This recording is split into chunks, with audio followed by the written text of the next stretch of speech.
sommes réunis aujourd'hui, quelle belle assemblée, avec une éminente personnalité, en la personne de l'ambassadeur de Chine, Sun Gong-yi, à ne pas confondre avec Gong Li, qui est une fameuse comédienne chinoise, très belle au demeurant, en passant. Monsieur l'ambassadeur, cher public qui est là, je ne connais pas tous personnellement, chers amis que je reconnais dans la salle, au nom de la famille, au nom de Cécile, au nom des enfants, on vous souhaite la bienvenue justement pour le lancement de la biographie de Cécile, Madame Laurent, de l'autre côté du comptoir, une biographie qui a été écrite à la demande des enfants de Pascal, de Geneviève et de Patrick, pour rendre hommage à cette femme merveilleuse, à cette femme courageuse, qui n'a pas été gâtée par la vie, bien évidemment, comme vous le savez, veuve, très jeune, avec 3 enfants de bas âge, héritant d'une petite boutique qu'elle a transformée en un fleuron commercial, un fleuron économique commercial. Je ne la connaissais pas personnellement, on me dit qu'elle est fan de moi. Je fais des ravages à partir de 60 ans. C'est bien d'ailleurs. Et j'avoue que quand j'ai commencé à lire le livre, Madame Laurent, le côté du comptoir, on a tellement vu de scientifiens écrire sur la communauté d'une écriture fan, en allant jusqu'à Peggy Lamberton, en passant par le chant Aka de Salman Kim, on a tellement entendu, mais là ça sort de l'ordinaire parce que c'est inédit dans la mesure où ça retrace une belle aventure humaine qui aurait pu mal se terminer et qui se termine dans un succès économique au sein d'une famille épanouie. Je crois que c'est ça le grand mérite de Cécile. On ne célèbre pas uniquement Cécile aujourd'hui, on célèbre aussi la figure emblématique, symbolique qu'elle représente forcément. Elle était en 72 une suffragette avant la lettre, une féministe entre guillemets avant la lettre, avec tout le contenu idéologique, c'est pas à lui que je dois raconter ça, monsieur l'ambassadeur, que cela suppose. Je crois que c'est ce qui force l'admiration. J'avoue que j'ai été séduit aussi par la qualité de l'écriture de l'auteur. On peut chipoter, chicaner Serge Moutaction, dont le style fleure bien la vieille France. Et c'est une belle écriture, et comme je lui ai dit 10 000 fois, on risque de me répéter, le lyrisme du style de Serge a fait de Cécile un caractère de roman. À la limite, avec ce style-là, la réalité dépasse la fiction. Et je crois que c'est très bien ainsi. On fait un gros applaudissement pour Cécile.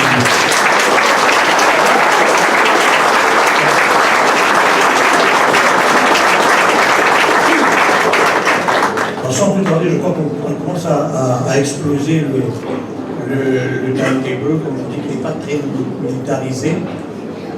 J'appelle au micro Pascal Sim, le CEO de Super U, pour son discours, forcément. Toi, Monsieur l'ambassadeur de Chine à Maurice, Monsieur Sun Gong-yi et Madame Wang Ju, chers parents, chers collaborateurs, distingués invités, je vous remercie pour votre présence parmi nous pour cet événement qui se veut particulier, marquant et bien évidemment différents des autres événements liés à nos divers projets commerciaux. Aujourd'hui, on ne parlera pas d'affaires et encore moins de nos réalisations dans les affaires. On parlera de ce long chemin, souvent sinueux, parcouru par notre mère Cécile, le roc de la famille, pour survivre, vivre et réussir, que ce soit sa vie et dans la vie. De l'autre côté du comptoir, ce veut être, sans jeu de mots, un livre ouvert sur notre famille. Le vécu de ma mère est compté avec la franchise qui la caractérise et où les différents pans de nos vies, soit celle de Patrick, mon frère aîné, Geneviève, ma petite sœur, et la mienne, sont décrits avec une déconcertante vérité et précision, sans retenue aucune. Merci à Serge et à tous ceux qui ont contribué à la réalisation de ce beau livre. Sans oublier l'équipe de la Sentinelle pour leur dévouement et professionnalisme, avec à sa tête Nad Sivaramé.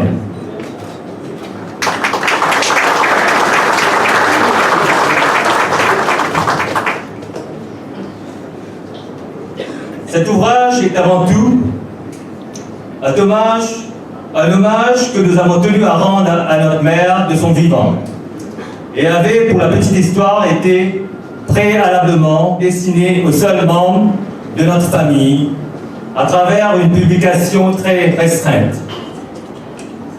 On s'est ravisé avec un ami qui nous est très proche et qui connaît notre parcours atypique en tant que famille d'entrepreneurs, nous a convaincus que le vécu de notre mère méritait non seulement d'être partagé, mais pourrait surtout être source d'inspiration pour beaucoup.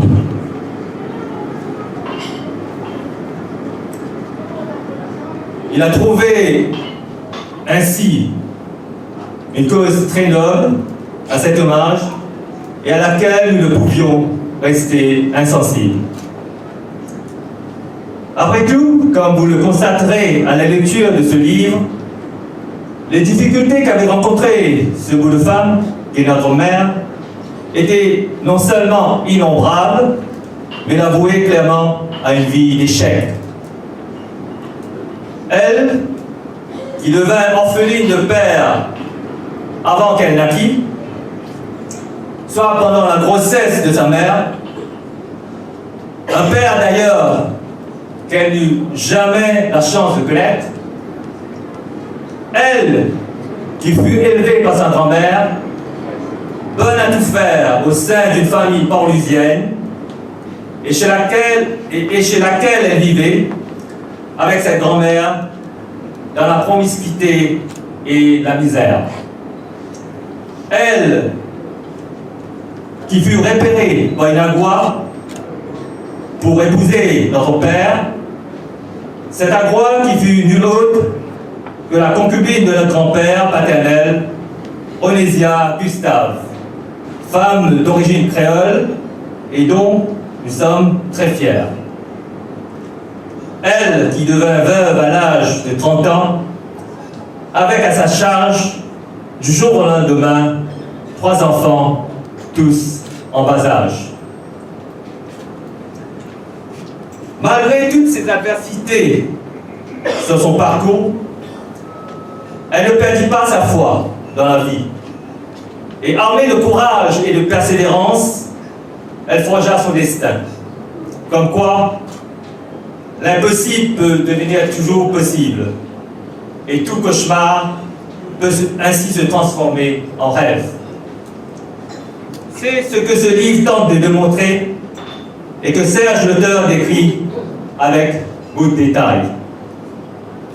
Vous verrez que rien, et je pèse mes mots, rien ne l'a prédestiné présidente de notre groupe tel que vous le connaissez aujourd'hui.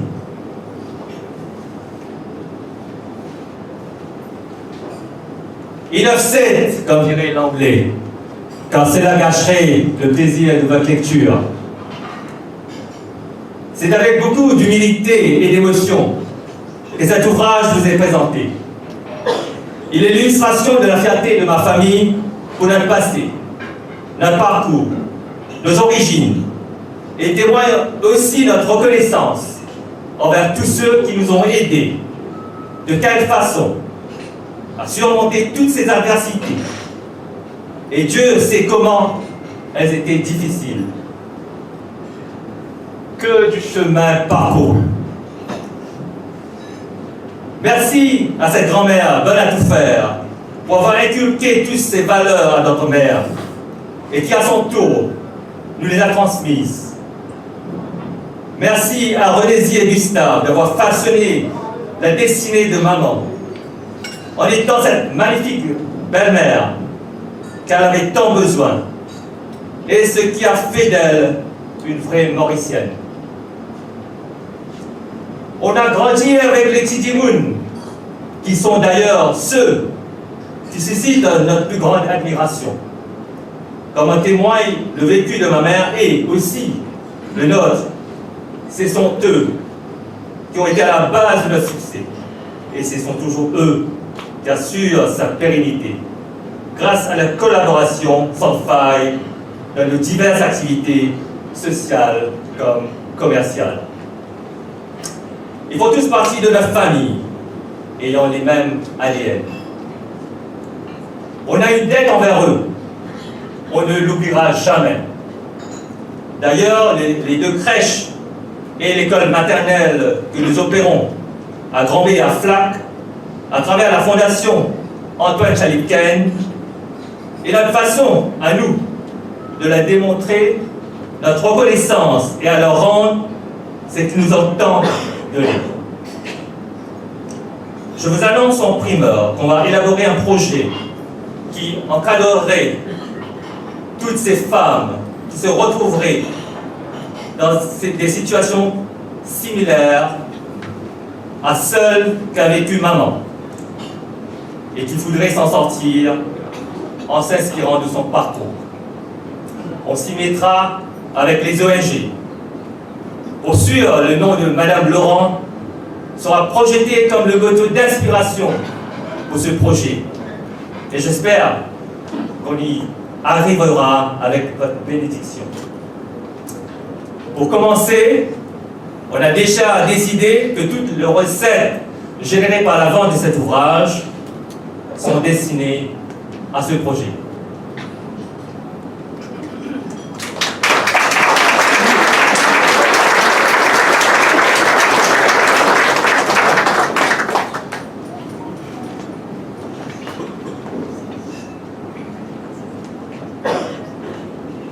Maman, au nom de Youn et de Ami, nous envie de dire toi encore merci pour tout ce qu'il te fait pour nous tous. Tu peux toujours être une grande source d'inspiration, pas juste pour nous trois, mais aussi pour nos enfants et nos descendants. Tu peux toujours servir toi comme modèle et faire tout pour promouvoir nos valeurs. Comment te film toujours montrer nous dans un moment très difficile qui, toi tout seul, ou que tous les quatre ensemble, nous films visent à faire face. Merci, merci, merci.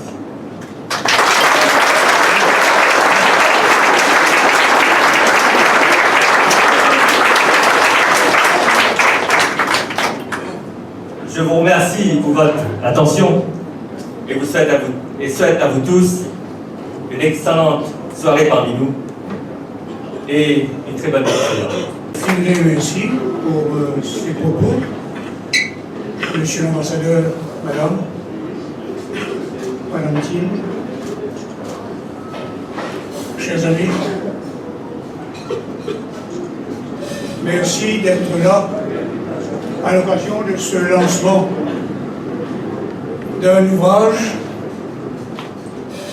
qui retrace l'itinéraire d'un destin. Le destin d'une femme mauricienne exceptionnelle. Une mère courage, une commerçante hors pair,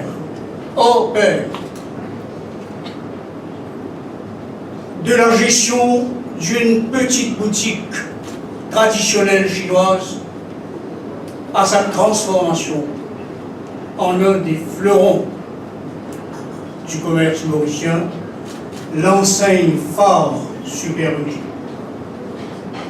C'est le récit biographique d'une femme, avec tout ce que cela implique de souffrance, de solitude, de combat,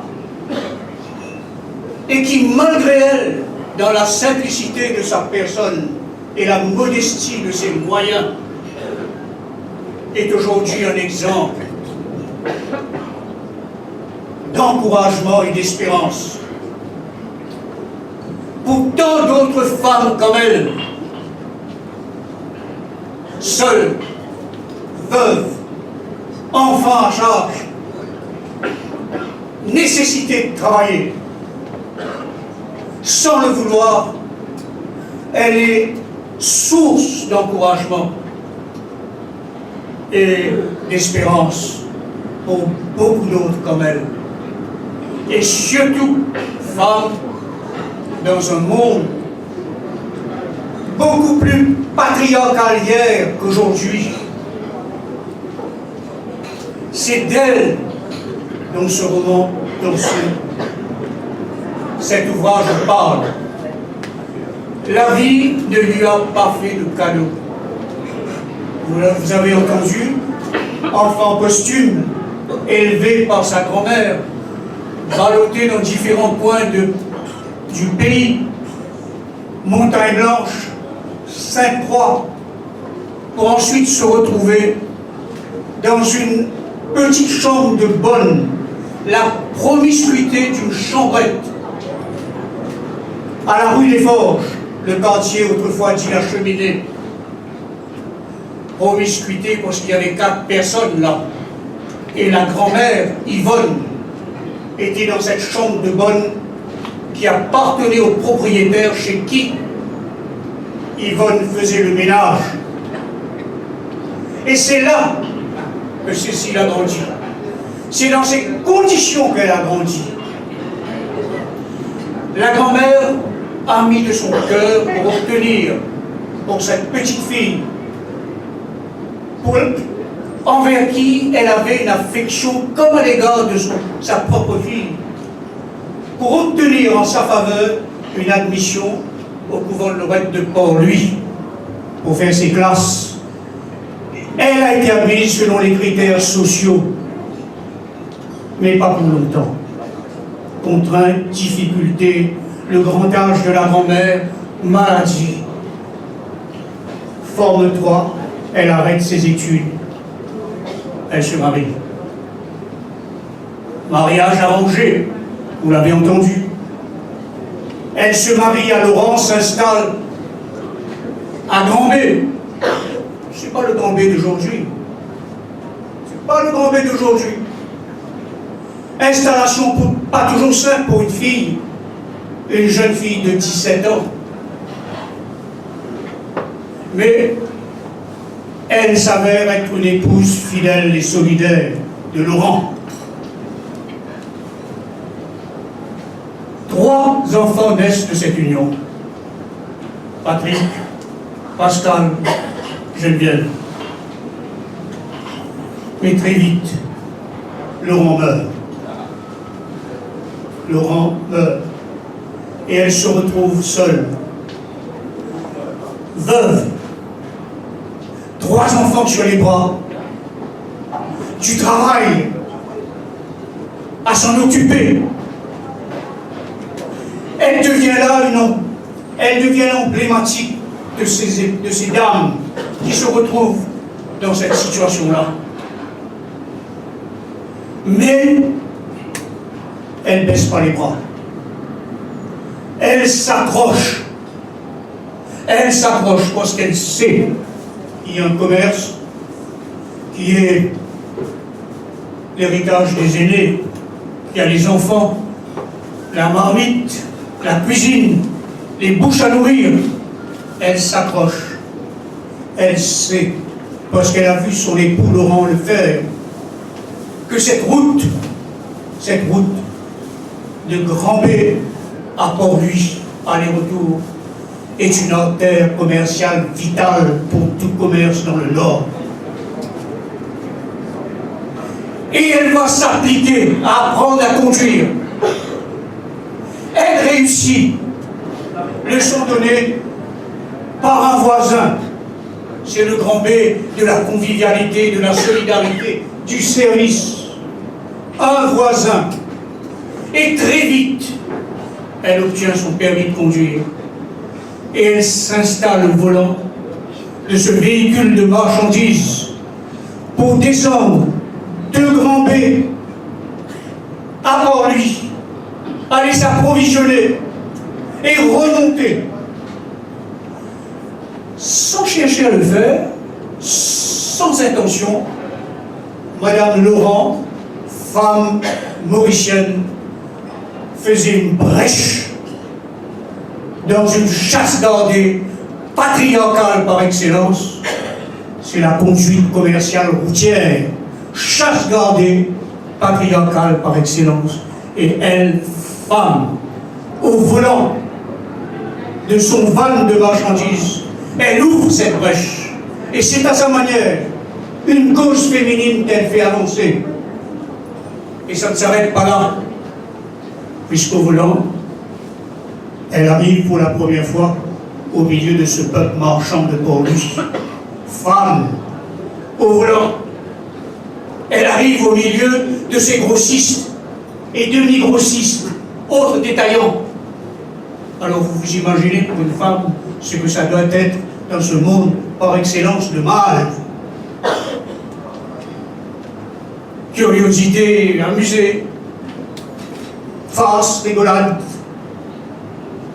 Mais très vite avec elle, elle a su leur en imposer. Elle a su leur en imposer.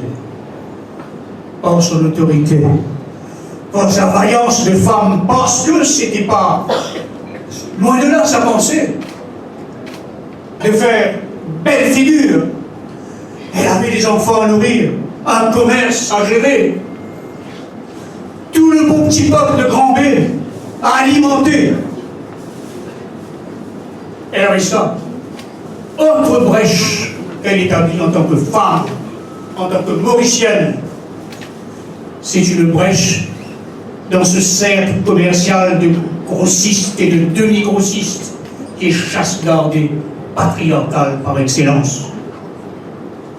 Elle a réussi à le faire. Et très vite, elle le dit. Elle le dit. Les commerçants ont commencé par m'accueillir comme une sœur. Ça, pour le faire, il faut le faire. Dans ce monde patriarcal qu'on connaît.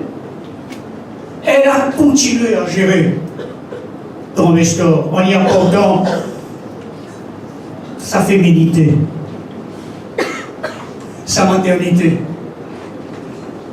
la considération qu'elle apporte à ses enfants.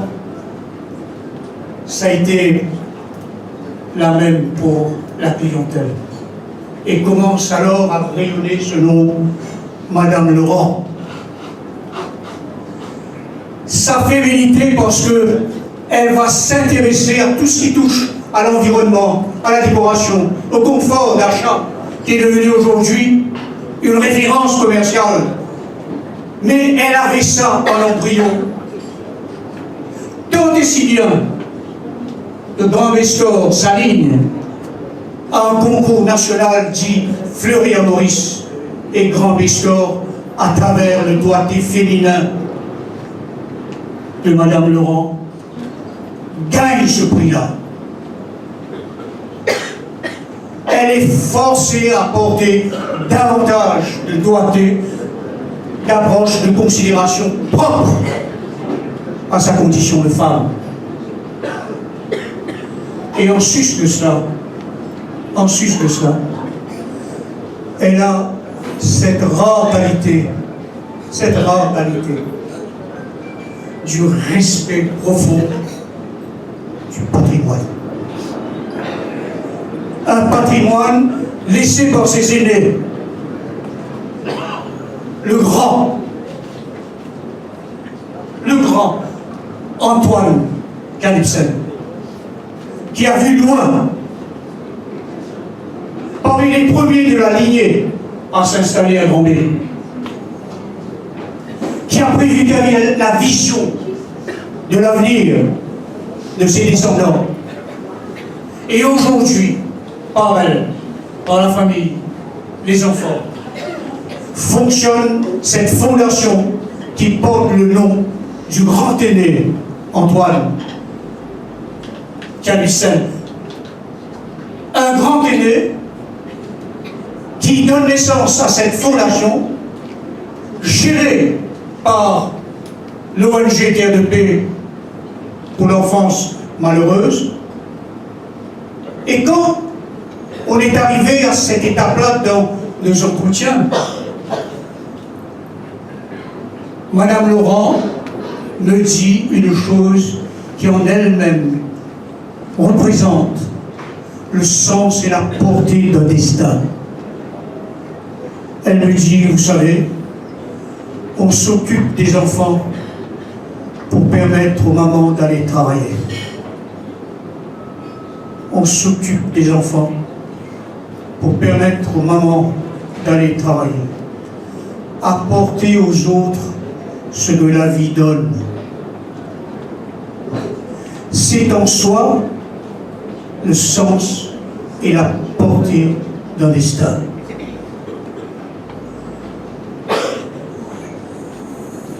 Un destin dont j'ai eu le plaisir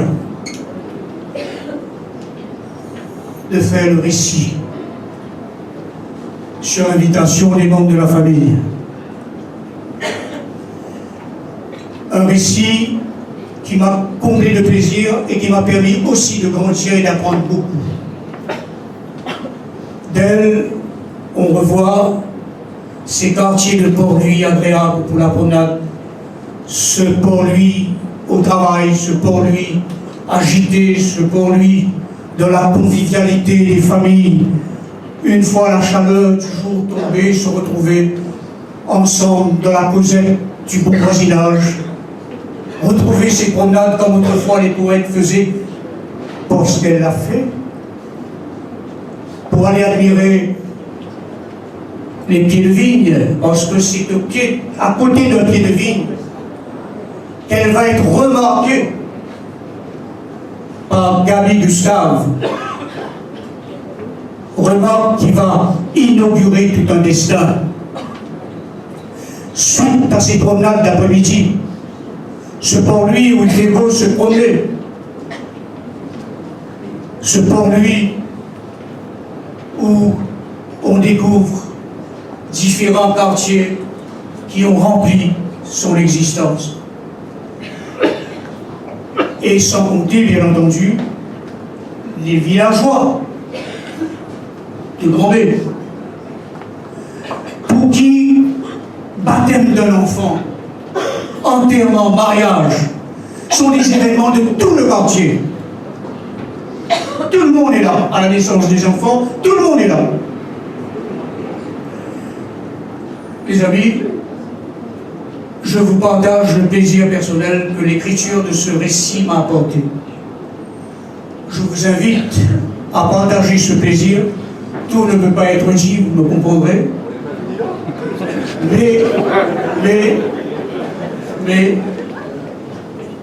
Mais une chose est certaine, c'est que à travers cette lecture, vous êtes invités à découvrir les Mauriciens aimants et l'île Maurice aimée. Merci. C'est l'ambassade chers invités, amis et familles. Je ne sais pas si cela se voit, mais je suis extrêmement émue aujourd'hui. J'ai vécu beaucoup de choses au cours de ma vie, mais je vais peut-être vous surprendre en disant que le second plus beau jour de ma vie, c'est aujourd'hui.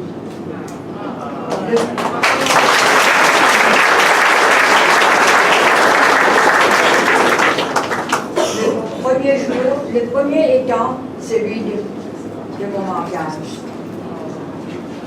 Si je dis à moi, un jour, je peux écrire au moins un livre, moi je crois, jamais, jamais.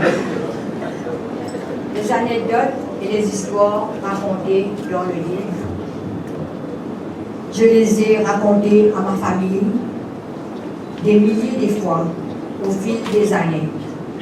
Ce sont eux, plus particulièrement Geneviève, avec l'aide de mes petits-enfants, qui m'ont convaincu à me lancer dans cette aventure. Ensuite, en discutant avec eux, je me suis rendu compte qu'ils avaient raison et que ce livre pourrait devenir une source d'inspiration. Comme beaucoup d'entre vous savent, que je suis veuve à 30 ans, avec 3 enfants à bas âge, un business à faire marcher. On vivait dans une société patriarcale où l'on ne voyait pas forcément de bon oeil une femme entrepreneur. À l'époque, il devait attendre une femme obéir aux autres maris, travaille la case, occupe les enfants.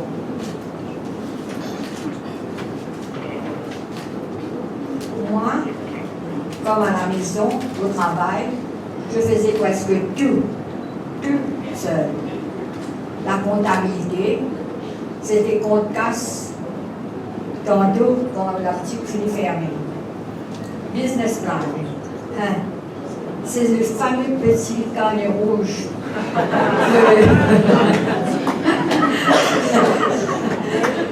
Merchandising, c'était mettre l'article lourd en bas et léger en haut. J'ai connu des moments durs. C'est dur et vraiment épuisant pour une femme seule. J'ai connu des moments et des doutes terribles. Et j'ai été presque près de craquer plus d'une fois. Heureusement, j'ai toujours pu compter sur l'appui et l'amour inconditionnel de mes enfants. Et à force de sacrifices, de persévérance, de courage, nous avons pu bâtir un business durable et exemplaire. Je tiens à remercier du fond de mon cœur mes enfants, Patrick, Pascal et Geneviève. Et ainsi, leur confiance, leur amour et leur soutien indescriptible tout au long de ces années. Merci également à tous ceux qui nous ont aidés de près ou de loin dans les moments difficiles. Merci à un grand nombre de collaborateurs qui ont rendu ces livres possibles, plus particulièrement à Serge, l'auteur. Enfin, merci pour votre présence ce soir, tout le monde qui est là. Je suis bien content que vous êtes une venue réunie dans cet endroit-là. Je vous aime tous et moi invite tout le monde pour passer un bon moment avec moi. Bonsoir Michael. Bien, merci. Oui, facile. Pas de problème. Oui. D'accord. Oui. Salut Michael, c'est bon, comme d'amour, joyeux, piment, après je vais voir sortir. C'est tout? Sekarang di sabun. Encore savon. Et tout savon. Ok. Mais sabun là, comment on le fait sinon? Savon-là, appelle ça fan gang. C'est là, ailleurs. Fan gang. D'accord, il est Veut dire savon en chinois. Mais tu travailles en chinois. Tu faisais un panel de chinois aussi, tu aussi deviens chinois noir.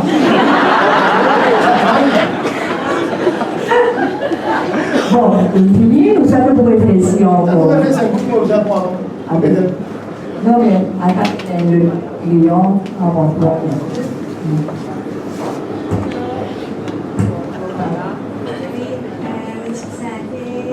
Lentilles, coco et steak.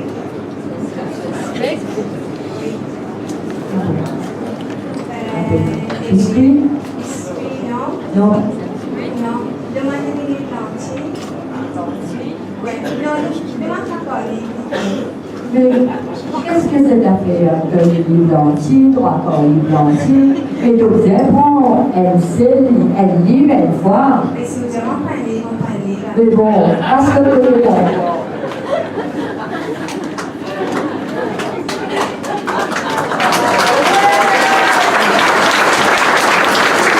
Alors,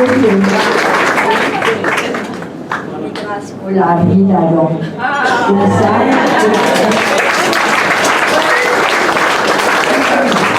allez, quel plan pour toi? Je fais ça d'où? Je suis aux amis. Bon, puisqu'il te travaille longtemps, moi, on se fait une famille. Voilà.